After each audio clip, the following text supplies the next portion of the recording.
Bapak Ibu Saudara, malam hari ini dalam rangka di bulan Cengbeng, bulan Patidana, Bapak Ibu Saudara berkumpul membuat upacara Patidana di Wihara Dharma Sundara ini. Terlebih mengundang kehadiran biku agar diberikan pemberian dhamma. Bapak Ibu Saudara, malam hari ini benar-benar banyak sekali dhamma yang penting yang ingin saya sampaikan. Dan jamnya itu rusak Bapak Ibu. Jadi saya tidak tahu ini sampai jam berapa. Sampai pelajarannya habis Bapak Ibu. Bapak Ibu Saudara, yang pertama, dan ini semua nanti berhubungan dengan Patidana kita malam hari ini. Yang pertama adalah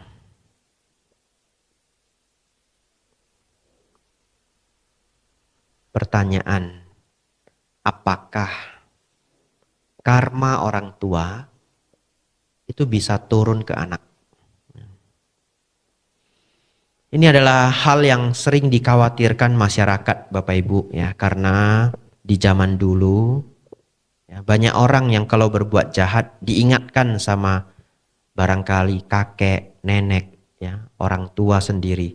Jangan berbuat jahat, nanti karmanya itu kena ke anak. Sehingga ini sudah menjadi ajaran turun-temurun. Namun malam hari ini akan saya bahas sesuai dengan ajaran Sang Buddha. Bapak Ibu Saudara, karma perbuatan orang tua itu tidak bisa turun ke anak. Orang tua berbuat jahat, berbuah penderitaan. Orang tua berbuat baik, berbuah kebahagiaan. Anak juga sama. Kalau anak itu berbuat jahat, anak itu berbuah penderitaan. Walaupun karena ayah dan anak, ibu dan anak itu sangat dekat. Tentu kalau anak menderita, orang tua ikut menderita. Kalau orang tua menderita, anak ikut menderita. Tetapi penderitaan itu bukanlah buah karma yang berbuah berkenaan dengan perbuatan tersebut. Contoh, kalau misalkan ayahnya seorang rentenir di zaman dulu, kalau sekarang sudah tidak ada mungkin pedalaman-pedalaman masih ada. Rentenir, lintah darat, sehingga orang-orang yang sudah terbelit utang bertahun-tahun bunganya sudah tinggi sekali. Utang awalnya sudah tinggi sekali, tidak sanggup bayar. Akhirnya dia putuskan dengan cara lampau, orang itu kalau tidak mau bayar dihajar. Dihajar masih belum bayar, sita semua barangnya. Sita semua barangnya masih belum bayar, dihajar lagi. Bahkan saya dengar orang zaman dulu, kalau berjudi kalah tidak mau bayar, wah ganjarannya luar biasa. Tapi zaman sekarang hukum sudah kuat. Tidak bisa seperti zaman-zaman dulu lagi. Bapak Ibu Saudara, kejahatan-kejahatan yang dilakukan orang tua tidak turun ke anak. Nanti keburukan-keburukan itu akan berbuah pada waktunya kepada si pelaku saja. Tapi Bante, kok ada ya Bante? Di masyarakat orang tuanya tidak baik, anaknya seperti ikut sial. Anaknya seperti ikut dampak. Nah, inilah poin sangat penting untuk dhamma pertama malam hari ini yang harus Bapak Ibu bawa pulang. Yaitu biasanya karma lampau orang tua itu dekat dengan karma lampau anak. Karma lampau itu dalam artian di sini adalah yang dilakukan sebelum kelahiran ini. Contoh, Kalau seseorang selama hidupnya banyak mencuri, banyak mengambil barang milik orang. Mungkin kalau saya beri contoh begini, Bapak Ibu belum kena.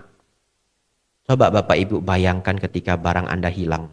Pasti seumur hidup ini, di antara banyak yang hadir, pernah yang barangnya itu kerampok, kecopetan, keambil, dan yang lainnya. Ya. Saya sendiri Bapak Ibu pernah buka koper, barangnya sudah hilang. Ya. Ketika Bapak Ibu barang kita hilang, kita dirugikan, kita kesal, kita marah. Betul Bapak Ibu Saudara? Bagi mereka yang mencuri tentu menanam karma buruk Bapak Ibu. Katakanlah seseorang selama hidupnya banyak mencuri, banyak mencuri, banyak mencuri. Setelah itu meninggal. Karena masih ada karma baik lampau sebelumnya, dia masih terlahir sebagai manusia. Tapi lahir saja Bapak Ibu, ekonominya sulit sekali. Tinggalnya sampai misalkan di pinggir sungai atau kolong jembatan. Pokoknya yang sudah buruk sekali. Lalu berkeluarga, lahirlah 2 anak. Bukankah anak itu juga tinggal di tempat yang buruk Bapak Ibu? Apakah karena ayahnya dulu pencuri di kehidupan lampau? Kalau seseorang memiliki mata batin, melihat apa yang dilakukan anak yang baru lahir ini sebelum kelahirannya, maka Anda akan menemukan, oh, bayi ini juga dulu adalah pencuri. Jadi ayah itu mendapatkan anak yang karmanya itu dekat, perlakuannya itu dekat. Seseorang Bapak Ibu gampang sekali mendapatkan harta. Berjuang 5-6 tahun kemudian menjadi jaya. Lalu dia dapat anak. Bukankah anak itu beruntung sekali? Tidak perlu kerja, sesulit ayahnya, lahir-lahir sudah kaya raya Bapak Ibu. Betul ya? Dunia sungguh tidak adil. Tapi kalau Bapak Ibu punya mata batin, lihat anak ini. Oh, dulu seneng bantu wihara misalkan. Oh dulu penyokong anak yatim piatu. Oh dulu kalau ada orang yang kena bencana, desa kena bencana, dia selalu ikut membantu. Bahkan dia pelopor. Dia kumpulin teman-temannya, ayo dana beras, ayo dana selimut. Melakukan perbuatan baik puluhan-puluhan tahun. Lahir saja Bapak Ibu, sudah jadi anak orang kaya. Pantas Bapak Ibu? Ya, itu adalah perbuatan masing-masing. Bapak Ibu Saudara, hukum karma adalah barang siapa berbuat baik, berbuah kebahagiaan. Barang siapa berbuat buruk, berbuah penderitaan. Milik masing-masing orang. Karma buruk, karma baik tidak turun ke anak. Oleh karena itu Bapak Ibu Saudara, Bapak Ibu cari orang yang orang tuanya jahat. Mungkin saat ini ada di penjara. Jahat sekali. Mungkin pembunuh dan yang lainnya. Bapak Ibu cari, pasti ada. Ayahnya narapidana, anaknya jadi guru. Anaknya jadi dokter. Baik. Tidak seperti orang tuanya. Betul ya Bapak Ibu? Pasti ketemu, silahkan cari. Oleh karena itu, hari ini belajar poin 1 ini Bapak Ibu mendapatkan 2, 3, 4 kebijaksanaan. Salah satunya adalah, kalau orang tuanya jahat, kita tidak juga melihat anaknya jahat. Sebagai umat Buddha kita fair. Kita lihat dia sebagai dia. Ya, Bapak Ibu lihat kalau dia baik, dia orang baik. Ya, tidak peduli. Mungkin kakaknya, mungkin adiknya, mungkin ayahnya, mungkin ibunya. Pertanyaan kedua Bapak Ibu Saudara. Ya, masih jam 4-an, jangan khawatir. Waktu masih banyak ya.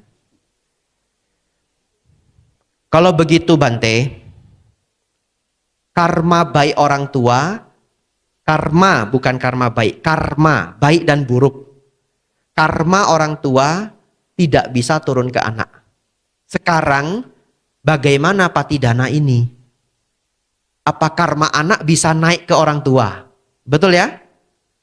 Sedangkan tadi Bante bilang, karma kan milik masing-masing. Kalau begitu malam ini kita patidana, apakah bisa karma kita berikan kepada mereka para mendiang?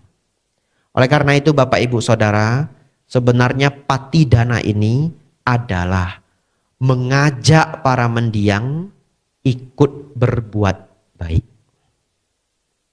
Caranya bagaimana? Bapak Ibu hari ini datang mendukung wihara. Setidak-tidaknya hari ini datang mendengarkan dhamma. Dan itu adalah kebajikan. Kebajikan ini Bapak Ibu kita ajak para mendiang ikut bahagia. Kebahagiaan yang muncul dari batin para mendiang inilah yang disebut kebajikan melalui pikiran. Ini dia buat sendiri. Tidak ada hubungannya dengan kita. Tetapi karena makhluk peta terutama sangat membutuhkan kebajikan, bahkan kebajikan melalui pikiran itu menjadi kebajikan yang penting buat mereka. Oleh karena itu Bapak Ibu Saudara, ini sembari menghafal, Sang Buddha mengajarkan ada 31 alam kehidupan. Ini kalau saya jabarkan, pasti Bapak Ibu besok lupa. Tapi tidak apa-apa, nanti ketemu saya jelaskan lagi. 4 alam menderita, 1 alam manusia, 6 tingkat alam dewa, 20 tingkat alam Brahma. 4 alam menderita, neraka, binatang, alam peta atau alam hantu, lalu alam asura. 1 alam manusia, 6 tingkat alam dewa, 20 tingkat alam Brahma. Apa bedanya dewa dengan Brahma, Bante? Dewa itu dicapai dengan berbuat baik dan menjaga moral. Alam Brahma itu dicapai dengan meditasi. Mereka yang belum bermeditasi paling mentok lahir jadi dewa. Tidak bisa lebih. Mereka yang bermeditasi masih bisa naik pangkat. Lahir di alam Brahma. Kalau rajin sekali meditasinya mungkin lahir jadi manusia. Terus gabung di STI. Ya. Biar segera mencapai tingkat kesucian yang lebih tinggi. Karena di alam manusia ini kebahagiaan penderitaan datang silih berganti. Di alam manusia inilah bisa melihat dhamma dengan sejelas-jelasnya. Ya, Anda kadang-kadang makan enak, bahagia. Kadang-kadang Anda kram perut, betul ya? Itulah manusia. Kadang-kadang jalan-jalan, paginya jalan-jalan bahagia sekali, naik gunung, melihat pantai, melihat gunung, sejuk dan sebagainya. Pulang sampai di penginapan, kram kakinya. Itulah kehidupan. Kebahagiaan, penderitaan datang silih berganti. Bapak, Ibu, Saudara. Oleh karena itu, sesungguhnya yang paling sering meminta bantuan Bapak, Ibu, Saudara untuk diberi pelimpahan jasa adalah makhluk peta. Peta itu artinya yang sudah pulang. Pulang kemana? Pulang ke alam hantu. Tetapi Bapak, Ibu, Saudara, alam itu kan 31. Lucunya, umat Buddha itu sangat pesimis. Kalau keluarganya meninggal hari ke-7, meja bunyi sedikit saja. Oh, paman sudah jadi hantu. Oh, bibi sudah jadi hantu. Kursi bergoyang sedikit saja. Oh, itu almarhum pulang, mendiang pulang. Mungkin sudah terlahir jadi hantu. Pertanyaannya, kalau dia terlahir sebagai dewa, apa ndak boleh pulang? Apakah ada label di pintu itu dewa dilarang masuk? Kalau terlahir sebagai dewa ya tentu juga ingin memberitahu keluarganya. Karena dibuat puja di rumah, dia ingin memberitahu keluarganya, saya pulang. Begitu ya. Tetapi Bapak, Ibu, Saudara, jikalau memang ada para mendiang yang terlahir di alam menderita, bahkan kadang-kadang umat Buddha sampai mendapatkan mimpi, ya, mendapatkan mimpi, diberitahu bahwa di sana sulit, tolong bantu saya. Ini sudah tepat Bapak Ibu membuat kegiatan yang disebut pemberian jasa patidana. Tetapi Kita tidak selalu berpikir mereka yang telah mendiang itu lahir sebagai hantu. Tentu semoga mereka sudah terlahir sebagai manusia lagi, bisa terus berlatih belajar dhamma, atau bahkan terlahir sebagai dewa. Ya. Mana tahu nanti pulang dari sini ada yang bermimpi nanti malam. Keluarganya laporan, saya ini dewa ya, saya ini dewa.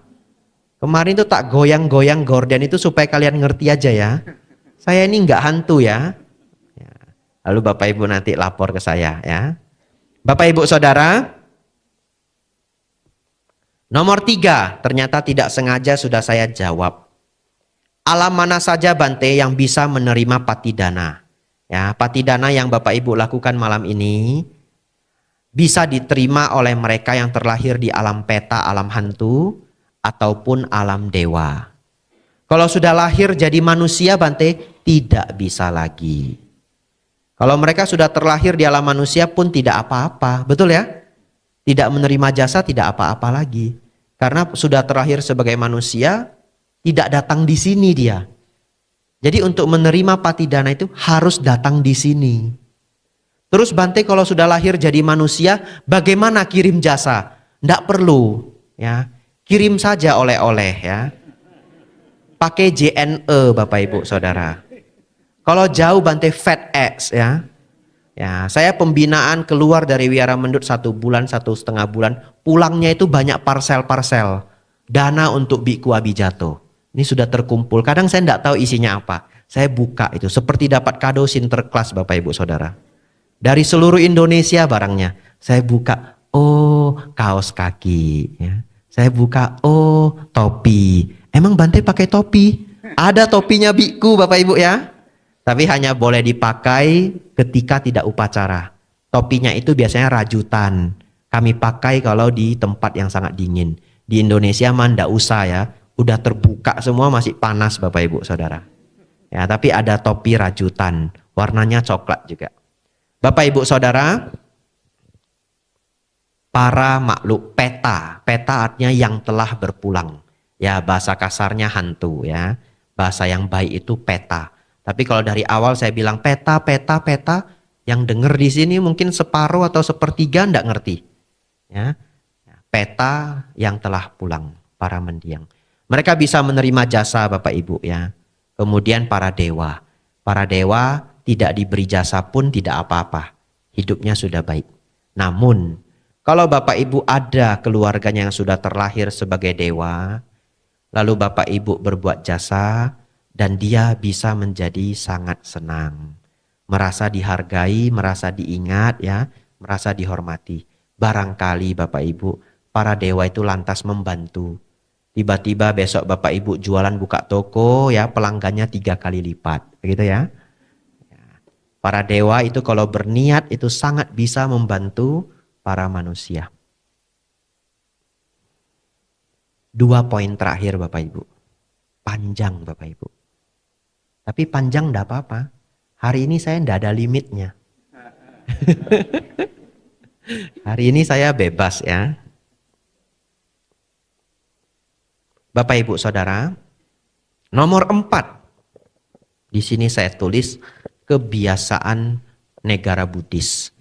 Ya, ternyata Bapak Ibu Saudara, kalau di negara Buddhis ya, di Thailand, di Sri Lanka, di Burma, di Laos, kegiatan patidana seperti ini itu bisa seminggu Bapak Ibu. Ya. Dan setiap malam itu ada biku yang membabarkan dhamma. Di Indonesia ini cukup unik. Setiap upacara patidana umumnya bantenya itu ceramah mengenai patidana. Tetapi kalau di negara Buddhis belum tentu. Bikunya ceramah dhamma. Topik dhamma apa saja boleh. Jalan mulia berunsur 8, mungkin anicca dukkha anatta, mungkin 8 kondisi dunia. Kenapa? Agar para mendiang mendapatkan jasa. Dan kegiatan ini bisa berlangsung selama 7 hari. Bapak Ibu Saudara, oleh karena itu, tadi saya sengaja mengulang khotbah pertama Sang Buddha. Ya. Ini saya sambil merinding, ini bulu kuduk naik semua ya. Jadi Bapak Ibu Saudara, sengaja saya ulang khotbah pertama Sang Buddha. Karena itu adalah khotbah yang paling penting di dalam semua ajaran Dhamma. Karena ditandai dengan berputarnya roda Dhamma. Semoga ya kekuatan dan makna dari parita ini membawa kebahagiaan besar untuk para mendiang. Tadi saya sambil membacakan parita dengan serius Bapak Ibu. Ini bergoyang-goyang terus Bapak Ibu. Ya. Karena kena AC Bapak Ibu. Ya. Tapi mungkin ada para mendiang yang memberitahu ya, Anumodana Bante, Anumodana Bante. Ini khotbah luar biasa Bante. Ini pemutaran roda Dhamma Bante. Bapak Ibu Saudara, oleh karena itu poin nomor 5. Terakhir, ya, terakhir sudah. Kita belajar Dhamma yang serius. Bapak Ibu berkonsentrasi. Bagi Bapak Ibu yang jarang mendengarkan Dhamma, pasanglah fokus. Dhamma hari ini berharga. Bagi Bapak Ibu yang sudah sering mendengarkan Dhamma, lebih fokus lagi. Karena Anda lebih gampang mengerti. 4 kebenaran mulia. Bapak Ibu Saudara, bagi seorang umat Buddha, ada 3 dharma yang tidak boleh nggak ada.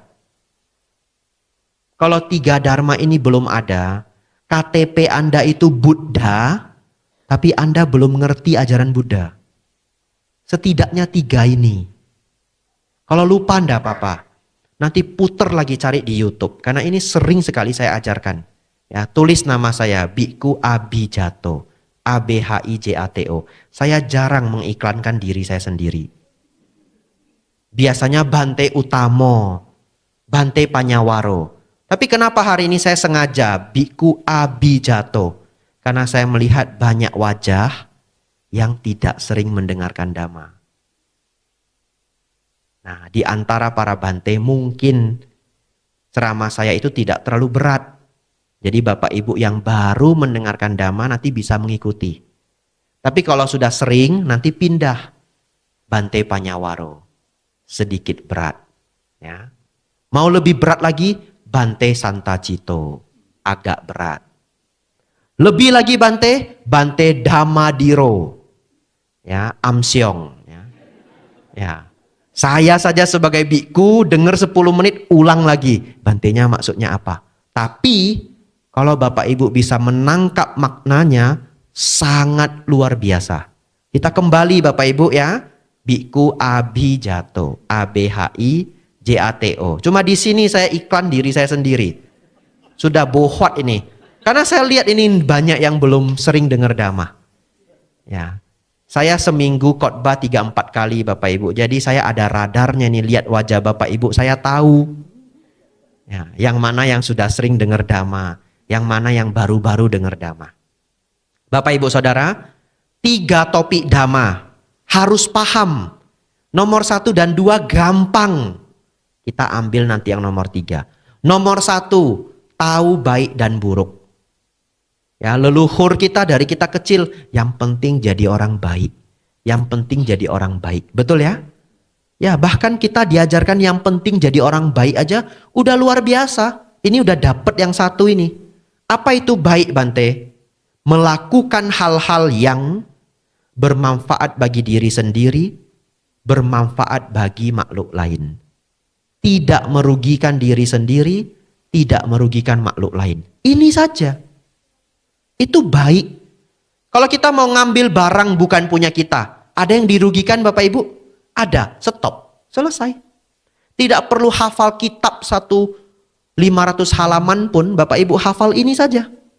Bermanfaat bagi diri sendiri, bermanfaat bagi orang lain. Tidak merugikan diri sendiri, tidak merugikan orang lain. Baik sudah. Bante saya marah Bante. Dia jahat sekali dengan saya marah Bante. Ya marah, apa boleh buat? Namanya manusia bisa marah. Boleh enggak Bante? Saya bakar aja semua dokumennya Bante. Biar dia nggak bisa kerja. Biar dia dipecat. Ada nggak yang dirugikan Bapak Ibu? Ada. Itu sudah buruk. Buruk itu merugikan diri sendiri, merugikan makhluk lain. Jadi bagaimana Bante? Saya sudah marah Bante. Saya sudah tidak tahan. Hafal mantra ini. Walaupun marah dan benci, jangan mengharap orang lain celaka. Walaupun marah dan benci, jangan mengharap orang lain celaka. Terus bagaimana Bante? Curhat saja. Sama suaminya, sama istrinya, sama anaknya, sama teman baik. Dia itu ya, pengen saya kucel-kucel gitu ya. Tapi kan enggak Anda kucel, betul ya? Curhat saja. Curhat saja. Kalau belum bijaksana. Kalau sudah bijaksana, nafas masuk, nafas keluar, marahnya hilang. Besok kumat lagi. Ingat Bapak Ibu Saudara, jangan karena marah dan benci mengharap orang lain celaka. Bante, suami saya nggak mau dengerin saya Bante. Istri saya nggak mau dengerin saya. Anak saya nggak mau Bante. Saya nggak punya teman Bante. Saya harus curhat ke siapa? Curhat dah ke para biku. Kecuali saya. Ya. Cari dah Bante yang lain ya. Ya kadang umat terlalu sering curhat ke kami ikut stres juga Bapak Ibu ya. Ya tapi kalau Anda tidak punya teman, tidak punya sahabat, cari para Bante. Kecuali saya. Gitu ya. Bante siapa Bante? Oh banyak ya. Saya nggak berani sebut juga itu direkam nanti saya dimarahi ya. Nah, Anda cari dah ya Bante-Bante. Di Mendut ya ada biku. Saya jarang di Mendut sekarang saya pergi saya. Ya, di Jakarta banyak biku ya. Ya. Tapi maunya sama Bante boleh? Boleh. Kalau pas saya di sini ya, buat janji dulu ya. Boleh. Bapak Ibu Saudara, baik. Pertama, mengenal baik dan buruk. Kedua, memahami hukum kamawipaka. Gampang ini. Berbuat baik, berbuah kebahagiaan. Berbuat buruk, berbuah penderitaan. Tetapi Bapak Ibu, kadang hasilnya nggak langsung nampak. Hasilnya itu bisa lama. Tapi Bapak Ibu, kadang kalau kita masih kecil, umur 10 tahun, kita ditampar sama teman kita. Karena badannya lebih besar. Pertanyaan saya, di umur 45 tahun kita masih ingat enggak? Masih. Kalau tamparannya itu sangat menyakitkan. Satu ketika, orang ini jadi pejabat. Satu ketika, orang ini jadi orang penting. Tiba-tiba ketemu musuhnya di umur 10 tahun. Saat itu mungkin dia menjadi hakim. Tiba-tiba musuhnya yang umur 10 tahun itu nampar dia Bapak Ibu. Sudahlah. Bapak Ibu pernah baca itu bulir-bulir undang-undang toh? Hukuman maksimal 15 tahun, denda 500 juta. Itu kan maksimal Bapak Ibu Saudara. Itu tergantung pemikiran dari para jaksa, hakim, dan pembela. Tapi begitu mengingat umur 10 tahun ya, tamparan ini ya, maksimal langsung rata kanan semua Bapak Ibu Saudara. Kata pembela, ini pantasnya hanya 7 tahun. Tidak, ini 15 tahun. Denda 500 juta. Kenapa maksimal? Nampar saya dulu. Nah iya. Bila perlu dicari lagi undang-undang lain. Ya. Padahal dia menghinanya itu di pasar Bapak Ibu Saudara. Kena undang-undang ITE. Kok bisa? Ada CCTV. Pokoknya kalau sudah kerekam tersebar di digital, nambah undang-undangnya. Apa alasannya? Dulu dia nampar saya. Kenapa saya cerita contoh begitu Bapak Ibu? Waktu saya kelas 1 SD, saya ditampar oleh wali kelas saya. Karena saya sakit 4 hari. Saya demam 4 hari Bapak Ibu Saudara. Demam yang benar-benar demam. Datang ke sekolah, guru ini memang galak sekali. Saya absen 4 hari. Kenapa kamu nggak datang 4 hari? Sakit Bu. Wah, tamparannya langsung mendarat. Beneran. Sekarang saya umur 30-an, saya ingat Bapak Ibu ya. Ingat apa Bante? Janganlah karena marah dan benci. Mengharap ibu itu celaka. Begitu ya. Bukan yang undang-undang itu Bante. Bukan ya. Direkam itu. Jejak digital ya. Ya, Bapak Ibu Saudara, ini sebagai cerita tapi penting. Janganlah menjati orang lain. Ya, barangkali tamparan kita hanya tangan yang ringan memukul anak SD kelas 1. Tapi anak itu sampai sudah jadi biku pun dia masih ingat. Ya, saya cuma ingat aja, nggak dendam ya. Kalau ketemu pasti saya panggil, "Selamat pagi Bu," terus pergi ya. "Bante, saya mau konsultasi." "Oh ini maaf, banyak kegiatan nih, Patidana Solo. Ada Patidana Solo Bu, mohon maaf. Cuma 5 menit Bu, belum buat bahannya. Nggak sempat. Nanti ya, ngantri ya. Ya, karena dalam hati saya tamparan ketika 1 SD itu. Bapak Ibu Saudara, nomor 1, memahami baik dan buruk. Nomor 2, paham hukum karma. Setiap yang kita perbuat ada buahnya. Hati-hati, buatlah yang baik-baik. Bahagiakan orang lain, sehingga buahnya kebahagiaan. Berbuat jahat, buahnya penderitaan. 2 selesai Bapak Ibu ya. 1 yang terakhir. 4, kebenaran mulia. Siap-siap ya. Lembur hari ini Bapak Ibu Saudara. Ya, panjang ini Bapak Ibu ya. Tapi jamnya mati, jadi enggak apa-apa. Yang pertama, saya mengharap Bapak Ibu hafal ya. Setelah hafal baru saya jelaskan. Memang awalnya kalau Bapak Ibu belum pernah dengar, sulit memahami. Hafal saja. Ya, hafal saja. 1, adanya dukkha. Bukan duka bahasa Indonesia. Dukkha bahasa Pali. Adanya dukkha. 2, sebab dukkha. 2 dulu. Ya. 1, adanya dukkha. D-U-K-K-H-A. Apa itu dukkha Bante? Penderitaan dan ketidakpuasan apabila dilekati. Ya. Apabila ada kemelekatan. Bapak Ibu Saudara, kehidupan manusia Bapak Ibu tidak bisa luput dari dukkha, penderitaan dan ketidakpuasan. Apalagi disertai kemelekatan. Saya beri contoh. Dukkha yang Bapak Ibu tidak bisa hindari termasuk saya.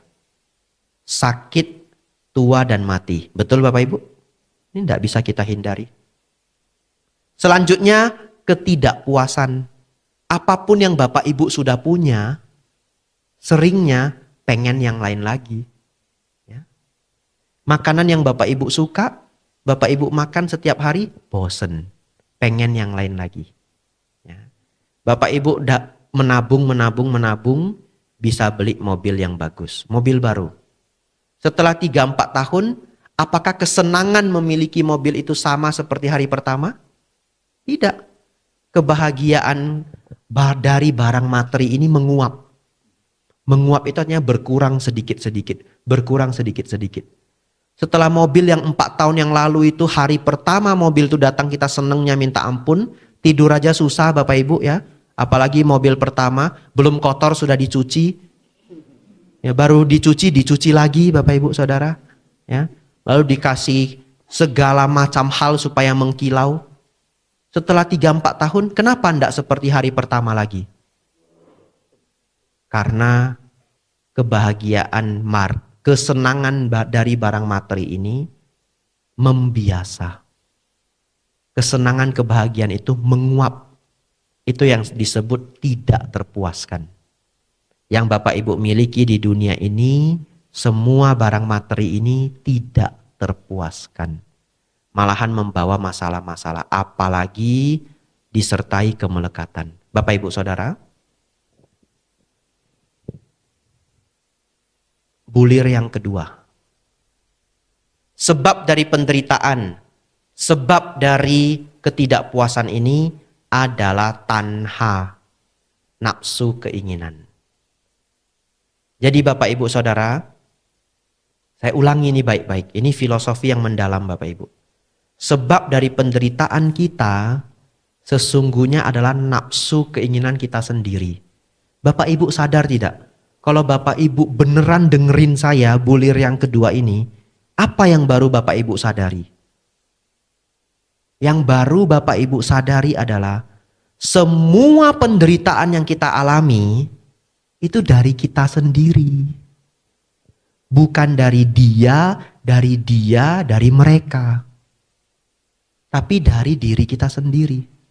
Saya waktu 1 SD ditampar sama guru saya. Kalau saya masih dendam, menderita enggak Bapak Ibu? Menderita. Saya tidak dendam lagi. Bagi saya, kesalahpahaman itu wajar terjadi. Mungkin sebelumnya guru itu ditipu sama anak yang bandel. Betul ya? Pura-pura absen 4 hari. Ternyata pergi main-main. Lalu ketika ditanya alasannya sakit. Getah dari keburukan anak itu jatuh ke saya. Tapi sesungguhnya kan karma buruk saya hanya berbuah. Betul ya? Namanya hidup, saya juga membawa karma baik, membawa karma buruk. Ditampar ibu itu saya hanyalah sial.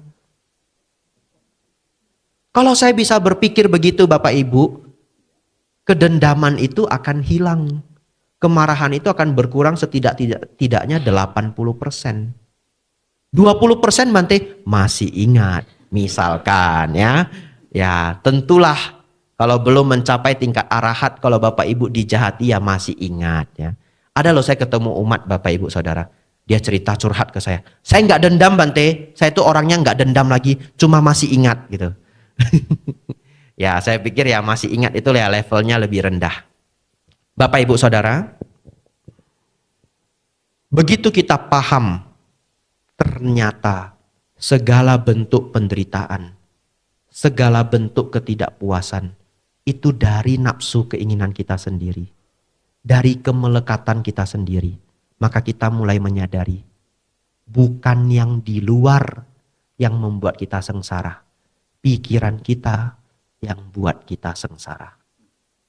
Ini ada topiknya banyak. Tapi tidak bisa saya berikan semuanya malam hari ini. Nanti Bapak Ibu juga sulit menerima kalau dharmanya terlalu banyak. Nanti Bapak Ibu pulang lanjutkan dengar dhamma sendiri. Bante Utamo, Bante Panyawaro. Ya, Bapak Ibu Saudara, ada satu hal mengenai kemelekatannya. Ini adalah khas ajaran Sang Buddha. Kalau kita memahami tentang kemelekatan ini, sangat membantu kehidupan. Pertanyaan saya Bapak Ibu, kalau di tempat Bapak Ibu bekerja, atau kalau Bapak Ibu di sini saudara-saudari ada yang masih kuliah. Kalau di tempat kerja, tempat kuliah kita, ada teman, ada kolega yang kita itu tidak akrab. Cuma pernah lihat wajahnya. Atau sekedar tahu namanya. Ya, karena kalau kita bekerja di perusahaan besar mungkin karyawannya 1.000. Mungkin 5.000.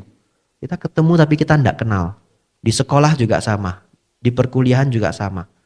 Satu ketika kita mendengar kabar dia meninggal Bapak Ibu Saudara. Apakah kita bersedih? Biasanya kita ikut berempati. Tapi tidak sampai sedih. Karena tidak kenal sama sekali.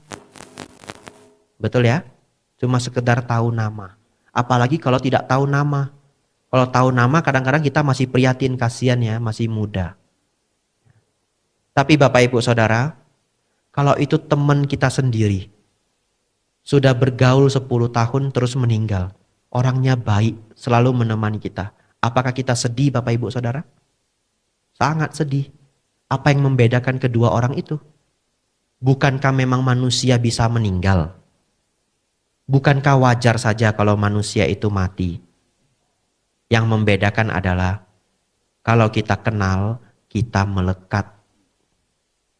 Kalau kita melekat, kita akan sedih. Kalau pasangan hidup Bapak Ibu semakin sayang, ketika berpisah semakin sedih.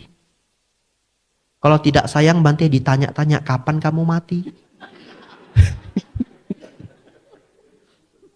Apa yang membedakan? Kemelekatan. Itulah bagian dari nafsu keinginan. Ya. Apa hubungannya Bante kemelekatan dengan nafsu keinginan? Ya kemelekatan itu nafsu keinginan. Ingin selalu bersama. Ingin selalu bertemu. Terus bagaimana Bante? Ya wajar. Kalau hidup bersama kan jadi sayang kan wajar Bante. Ya. Inilah dharma Bapak Ibu. Sang Buddha mengajarkan kita. Tetaplah sayang. Tetaplah memberikan cinta kasih. Tapi pelan-pelan kurangilah kemelekatan. Bagaimana caranya Bante? Bapak Ibu dengar baik-baik, Bapak Ibu akan akan paham apa yang ingin saya sampaikan. Ada seorang anak melekat dengan orang tuanya. Katakanlah ayah atau ibu. Seorang anak melekat dengan ibunya tapi tidak sayang. Anak yang kedua sayang dengan ibunya tapi tidak melekat. Mari kita beri contoh. Anak yang pertama tidak sayang tapi melekat. Setiap hari Bapak Ibu, dia juga tidak pernah beliin apa-apa untuk orang tuanya. Kalau makan yang enak, makan sendiri. Kalau gajian, senang-senang sendiri. Kalau bicara dengan orang tuanya, ngebentak. Kalau diberi nasihat, melawan. Kalau sudah pergi, tidak pulang, tidak menelepon orang tuanya. Sayang Bapak Ibu? Enggak. Kalau sayang seperti apa? Bayangkan saja kalau sayang itu seperti baru pacaran. Sudah makan belum? Belum, Grab langsung datang. Itu namanya sayang. Jadi bukan berarti nggak pinter sayang, memang nggak mau sayang. Betul ya? Tidak sayang orang tua Bapak Ibu. Tiba-tiba ibunya meninggal. Setelah ibunya meninggal, dia nangis sekencang-kencangnya. Dia sedih luar biasa. Pertanyaan saya, kalau ndak sayang kenapa sedih? Itulah kemelekatan. Lalu anak yang kedua, orang lain. Ini ceritanya fiksi, ya, simulasi saja. Jangan dicari orangnya. Ya, itu Bante, yang jahat itu yang itu. Anak yang itu, bukan ya. Anak yang kedua Bapak Ibu, sayang orang tuanya. Ini saya lihat sendiri beberapa minggu yang lalu. Saya lihat sendiri. Tidak bisa saya kasih tahu siapa, tidak boleh. Karena ini direkam. Ya, saya lihat sendiri. Sangat sayang orang tua. Tapi tidak begitu melekat. Bukan tidak melekat ya. Tidak begitu melekat. Yang tidak melekat itu para arahat. Para arahat itu bisa tidak melekat. Kalau yang belum arahat ya pasti sedih. Betul ya? Bapak Ibu Saudara, ini ada seorang anak. Sayang banget orang tuanya. Ketika saya tinggal di Thailand, dia bawa orang tuanya ke Thailand jalan-jalan nemui saya. Orang tuanya sangat senang ke wihara. Dia jauh-jauh hari sudah janjian sama saya. Bante kapan ndak sibuk Bante? Tanggal ini boleh ndak? Orang tua saya mau ke Bangkok. Ya boleh silahkan. Lalu orang tuanya dibawa sampai ke Wat Bowon. Saya bawa ke altar. Saya bawa keliling wihara. Orang tuanya senang sekali. Orang tuanya senang dana makan Bapak Ibu. Dana makan ke biku. Ketika saya pulang ke Jakarta, pertama kali pulang kembali ke Indonesia, cepet-cepet anaknya ini minta janji ke saya. Bante boleh ndak Bante makan satu kali di rumah saya? Boleh. Ternyata ayahnya senang sekali Bapak Ibu. Ayahnya bawa saya ke lantai 3 atau lantai 4 saya lupa. Di sana ayahnya punya altar. Ayahnya Bapak Ibu Saudara hafal setiap rupang-rupang kecil itu siapa yang ngasih. Bante ini dulu dari Bante Sukemo. Ayahnya sudah sepuh. Bante ini kalau Bapak Ibu ke India kadang-kadang itu jual itu kertas-kertas hologram ya, yang warna-warni cantik-cantik itu di India tidak mahal Bapak Ibu, paling 10.000 beneran. Nah saya itu adalah biku yang kemana-mana nggak bawa apa-apa untuk umat Bapak Ibu. Mohon maafkan saya ya. Karena saya sekali keluar itu bawa satu koper sama satu tas bisa 1,5 bulan. Jadi koper saya itu cuma ngisi kebutuhan saya, buku-buku, jubah dan yang lainnya. Ya, jadi saya tidak bawa oleh-oleh Bapak Ibu. Tapi ternyata dari situ saya sadar, ternyata pemberian para biku yang satu lembar hologram, kalau beli di India 10.000 ternyata dikenang oleh orang. Saya tersentuh sekali. Bante ini Bante dari biku siapa yang kasih? Dari Sri Lanka Bante. Ini dari siapa? Jadi altarnya itu banyak arca-arca kecil. Bapaknya hafal semua Bapak Ibu. Sekitar sebulan atau 3. Sebulan sebenarnya sudah sebulan. Bapak itu meninggal. Begitu mendengar Bapak itu meninggal ya. Karena saya dekat dengan anaknya. Saya sebenarnya capek juga. Jadwal saya pas sekali. Ada 1 hari untuk saya istirahat, 1 hari itu saya korbankan, saya berangkat ke Jakarta. Dan kebetulan waktu itu para biku STI semuanya sedang sibuk sekali pembentukan SIMA di Jakarta. Akhirnya yang hadir itu hanya saya dengan 1 biku yang baru ditabis. Untung saya hadir. Ya, hari pertama masih dapat 2 biku. Tapi besoknya banyak biku yang datang. Karena Bapak ini banyak jasa untuk wihara-wihara di Indonesia. Bapak Ibu tahu, satu keluarga itu kelihatan benar-benar biasa-biasa saja. Kehilangan seorang ayah yang sangat dicintai. Beneran kelihatan biasa-biasa saja. Apakah tidak sedih, Bante? Pasti sedih. Tetapi kalau sedih tidak tertahankan itu kan nggak bisa disimpan, betul ya?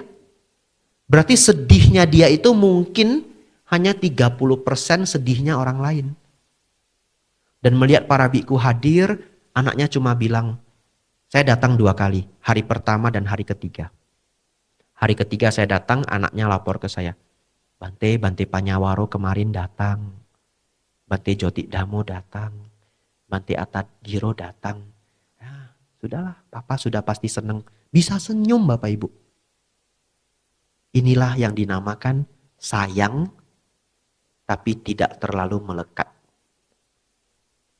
Semoga Bapak Ibu belajar dari simulasi ini. Ya. Janganlah tidak sayang, tapi melekat. Kalau sayang tapi melekat, ya masih 50-50 dah. Masih oke lah ya. Ini sudah nggak mau sayang, tapi mau melekat. Selama hidup tidak sayang, ketika pergi dia yang paling kencang nangisnya. Belajarlah sayang. Kurangi kemelekatan. Bagaimana caranya Bante ngurangi kemelekatan? Tidak ada ilmu yang lain. Sering mendengarkan dhamma. Karena saya sendiri itu baca buku dhamma 1,5 tahun, baru saya merasa kemarahan saya berkurang. Kemelekatan saya berkurang ketika saya masih umat. Ya, saya belajar dharma 4-5 tahun sebelum saya jadi samanera. Tapi efeknya itu benar-benar terlihat 1,5 tahun setelah saya sangat rajin belajar dhamma. Pulang dari sini Bapak Ibu, kembangkanlah kebiasaan. Dengarlah dhamma seminggu sekali, seminggu 2 kali. Bapak Ibu Saudara, yang pertama ada duka. Yang kedua, sebab duka adalah nafsu keinginan. Yang mana nanti bisa berkembang jadi kemelekatan. Yang ketiga, kalau nafsu keinginan lenyap, penderitaan lenyap. Betul ya? Karena sebabnya adalah nafsu keinginan. Buktinya, kalau kemelekatan berkurang, sedih berkurang. Betul ya? Jadi kalau nafsu keinginan berkurang, penderitaan berkurang. Jadi yang ketiga ini disebut lenyapnya duka. Ya, lenyapnya duka ini kita sebut pencapaian nibbana. Tapi ini adalah keadaan di mana nafsu keinginan menjadi lenyap. Yang keempat Bapak Ibu, jalan mulia berunsur 8. Yang disebut jalan lenyapnya duka. Saya ulang agar Bapak Ibu hafal. Nomor 1, adanya duka. Nomor 2, sebab duka adalah tanha, nafsu keinginan dan kemelekatan. Nomor 3, lenyapnya duka. Kalau tanha nafsu keinginan lenyap, penderitaan juga lenyap.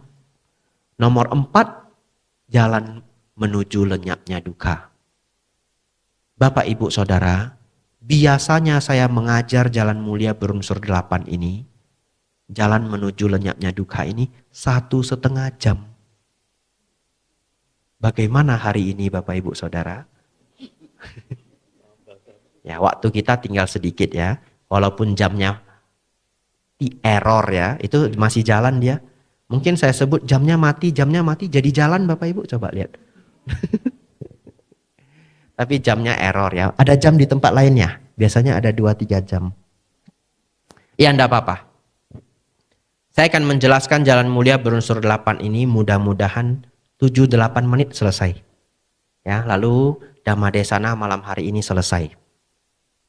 Bapak Ibu Saudara, jalan mulia berunsur 8 ini adalah membenarkan dulu, membaikkan dulu cara hidup kita. Dimulai dari memiliki pandangan benar. Bagaimana Bante memiliki pandangan benar? Yang 3 tadi. Memahami baik dan buruk, memahami hukum kamawipaka, memahami 4 kebenaran mulia. Ini disebut pandangan benar. Kalau pandangan sudah benar, pikiran menjadi benar. Ucapan menjadi benar. Perbuatan menjadi benar. Nomor 3 itu ucapan benar. Saya kasih contoh.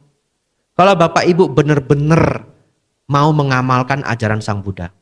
Satu ketika kita kepengen atau sudah muncul di pikiran. Ingin mengucapkan kalimat yang kasar sekali. Supaya orang ini sakit hati. Tapi kita kembali ke pandangan benar. Memahami baik dan buruk. Kita tahu kalimat yang kasar ini buruk. Betul ya Bapak Ibu ya? Anda lontarkan itu memang puas. Tapi ingat. Orang ini nanti 50 tahun yang akan datang masih ingat kalimat kita. Betul ya? Oleh karena itu memiliki pandangan benar, pikiran menjadi benar. Ucapan mulai menjadi benar. Ketika ucapan sudah menjadi benar, perbuatan menjadi benar. Cara hidup menjadi benar. Jadi 5 ini Bapak Ibu gampang ngafalnya. Bapak Ibu nanti sudah lupa pun tidak apa-apa. Yang penting Bapak Ibu tahu kalau pandangan benar, semua cara hidup saya jadi benar. Ucapan, pikiran, pandangan, pekerjaan jadi benar semua. Itulah 5 poin pertama, jalan mulia berunsur 8. Nomor 6, 7, dan 8 tidak bisa saya jelaskan malam hari ini. Ini adalah mengenai meditasi. Tapi sebenarnya 3 ini agar pikiran batin kita menjadi damai. Kalau Bapak Ibu punya batin yang damai, maka kemarahan berkurang. Kalau kemarahan kita berkurang, semua juga menjadi baik. Kadang-kadang orang itu bukan gak mau berucap baik, mau, tapi sudah marah. Betul ya? Bante saya bukan gak ngerti, Bante saya ngerti, tapi marah Bante gak bisa kontrol lagi. Oleh karena itu kontrolnya harus ditambah. Kontrolnya itu apa? Inilah 6, 7, 8. Nomor 6 apa? Usaha benar. Pikiran buruk yang belum muncul diusahakan tidak muncul. Pikiran buruk yang sudah muncul dilenyapkan. Pikiran baik yang belum muncul diusahakan agar muncul. Pikiran baik yang sudah ada dikembangkan. Intinya yang buruk dibuang, yang baik dikembangkan. Apa itu maksudnya Bante pikiran buruk dibuang? Tadi saya kecil ditampar sama guru saya. Dendam itu harus dibuang. Mungkin beliau salah paham. Ya sudahlah. Jadi guru juga nggak gampang. Betul ya? Jadi guru itu stres loh. Gaji kecil, pekerjaan banyak, anak-anak bandel. Wajar dah. Nah pemikiran ini kan membuang pikiran buruk saya. Betul ya? Bagaimana mengembangkan pikiran baik? Ya sudahlah. Karma buruk saya berbuah. Wajar saja. Wong jalan di jalan raya itu aja bisa kesenggol batu. Bisa juga jatuh, betul ya? Ya, guru saya itu hanya seperti batu, misalkan ya. Saya hanya kesenggol pas dia lagi ada masalah mungkin, pas dia salah paham mungkin, kembangkan pikiran baik. Ya. Jangan marah, jangan marah, jangan marah. Setelah itu Bapak Ibu, perhatian benar. Memperhatikan sesuai dhamma. Kalau Bapak Ibu sudah sering mendengarkan dhamma, nanti perhatian benar ini muncul sendiri, tidak perlu khawatir. Jadi tidak saya jelaskan lagi malam hari ini. Yang 8, meditasi benar. Ya. Bagaimana meditasi benar Bante? Nanti ikut kelas meditasi di wihara ini. Setiap hari Selasa ya, Pak Bekti ya. Jumat. Rebu Jumat ya. Gurunya salah satunya Romo Joni. Ya. Nanti daftar Bapak Ibu ya. Ikut latihan meditasi. Itu nomor 8-nya. Nggak bisa saya uraikan hari ini. Terlalu panjang. Hari ini saya mengajar dhamma paling komplit. Selama saya menjadi biku, kegiatan patidana itu tidak pernah ada dhamma sekomplit ini. Baru malam hari ini. Ya tahun-tahun sebelumnya kalau patidana saya bahas apa? Bahas hantu Bapak Ibu. Ya, karena orang memang senang dengerin hantu. Ya, tapi karena saya yakin umat Buddha di Solo itu senang mendengarkan dhamma. Saya berani ngangkat topik dhamma yang agak tinggi. Kalau di provinsi lain Bapak Ibu ini sudah tidur semua. Beneran ya, di Solo ini paling luar biasa. Bapak Ibu mendengarkan sampai benar-benar habis. Itulah 4 kebenaran mulia Bapak Ibu. Mari Bapak Ibu boleh memejamkan mata. Saya ulang pelan-pelan lalu kita tutup. Fondasi bagi kita umat Buddha adalah 3 hal. Memahami baik dan memahami buruk. Yang buruk adalah yang merugikan diri sendiri dan merugikan makhluk lain. Yang baik adalah yang membawa manfaat dan tidak merugikan. Setelah itu umat Buddha perlu memahami hukum Kamawipaka. Berbuat baik berbuah kebahagiaan. Berbuat buruk, berbuat jahat, berbuah penderitaan. Oleh karena itu Bapak Ibu, janganlah berbuat jahat. Walaupun marah dan benci, janganlah mencelakakan orang lain. Janganlah mengharapkan orang lain celaka. Setelah itu kita umat Buddha mengembangkan pemahaman 4 kebenaran mulia. Yang pertama adalah hidup ini penuh penderitaan dan ketidakpuasan apabila ada kemelekatan. Hidup diwarnai oleh duka. Yang kedua, sebab duka adalah nafsu keinginan yang disebut tanha. Yang ketiga, ada keadaan lenyapnya penderitaan. Tanha lenyap, duka pun lenyap. Yang kita sebut dengan pencapaian nibbana atau pencapaian arahat. Yang keempat, jalan menuju lenyapnya duka. Sang Buddha mengajarkan kita 8 hal untuk dikembangkan.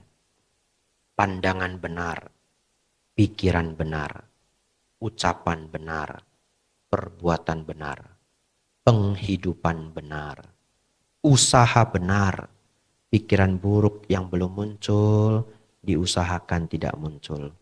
Pikiran buruk yang sudah ada, dilenyapkan. Pikiran baik yang belum muncul, diusahakan agar muncul. Pikiran baik yang telah ada, dikembangkan. Setelah itu umat Buddha senang mendengarkan Dhamma, akan muncul perhatian benar, memperhatikan sesuai dengan Dhamma. Dan yang kedelapan, mengembangkan meditasi agar pikiran menjadi damai, kemarahan berkurang, keserakahan berkurang, kesombongan berkurang. Seseorang umat Buddha yang mempraktikkan ini akan berhasil mencapai sampai tingkat nibbana. Semoga Bapak Ibu Saudara dan para mendiang yang dapat ikut mendengarkan Dhamma malam hari ini, semuanya dengan kebajikan yang luar biasa besar ini, terkondisi bebas dari kebencian, bebas dari penderitaan, terkondisi lahir di alam bahagia, di alam surga bagi para mendiang. Sedangkan untuk Bapak Ibu semuanya, semoga semakin maju dalam Dhamma, maju dalam kehidupan. Sabe sata bhavantu sukhitata. Semoga semua makhluk hidup berbahagia. Sadu, sadu, sadu.